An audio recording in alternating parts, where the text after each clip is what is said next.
Addiction. It is defined as a chronic relapse disorder characterized by compulsive drug seeking, continued use despite harmful consequences, and long-lasting changes to the brain.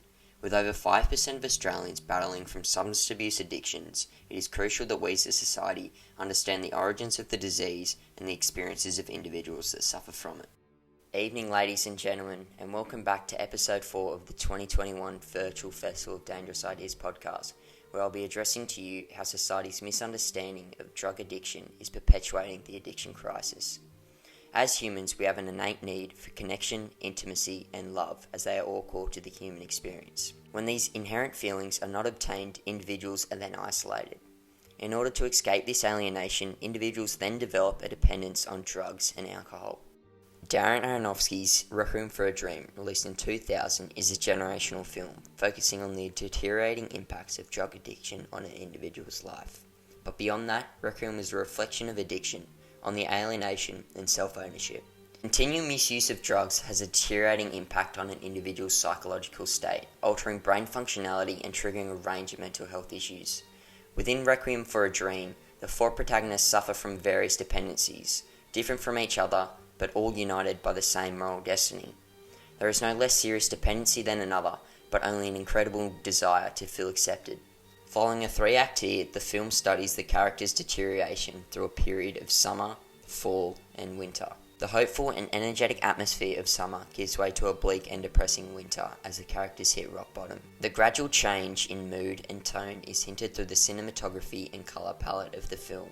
Use of warm colours and natural sunlight for most of the scenes during the summer act evoke a sliver of hope for a positive resolution to the characters' journeys. These warm tones are replaced by dark and cool blues and greens come fall and winter, to reflect the darker and addicted state of their mind and bodies.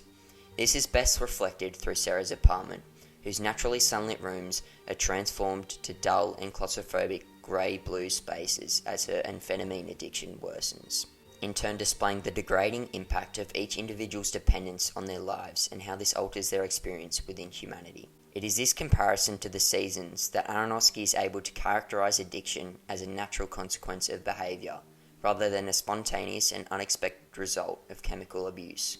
This framing of addiction as behaviorally generated challenges orthodox opinion and opens debate for what are the tangible factors that lead to substance abuse. As a human, you aspire to feel loved, cared for, and connected.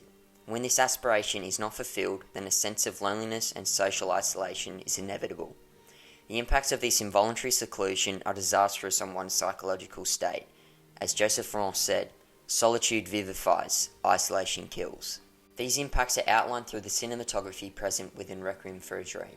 Throughout the film, Aronofsky utilizes numerous split screens to display the separation of the characters from their goals. The very first scene separates Harry and Sarah, not only within the physical realm via Sarah hiding within the closet, but also with the uses of a split screen to exacerbate their emotional separation and the claustrophobic solitude of the couple. In order to escape the emotional detachment, each individual resorts to substance abuse. Aronofsky also employs this split-screen technique to portray the separation present between Marion and Harry, as seen when the two are lying in bed together. Although appearing to touch and caress each other, the split screen keeps them divided, while also serving as a visual barrier between the two for the viewer, in turn symbolising the psychological barrier separating them, resulting in their emotional isolation. This is punctuated at Harry's lowest point, where he has a recurring dream of him running to Marion at the end of a pier. His inability to reach her is symbolic of the centrality of connection or lack thereof to Harry's addiction.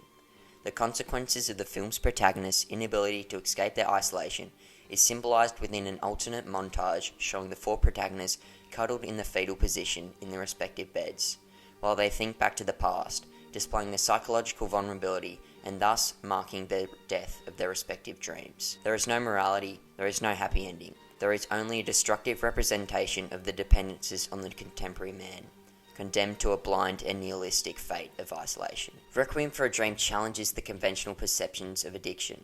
It asserts how environments that are unable to fulfill the intrinsic needs of humanity can lead to individuals within them suffering from addiction. Thus, in order to prevent these catastrophic occurrences of addiction within society, we as a collective are required to understand the complexities of this mental illness, and how it does not mean insane, weak, or genetically deficient, but arguably more than anything else it means being deprived of an element of the human condition. Good night and thank you.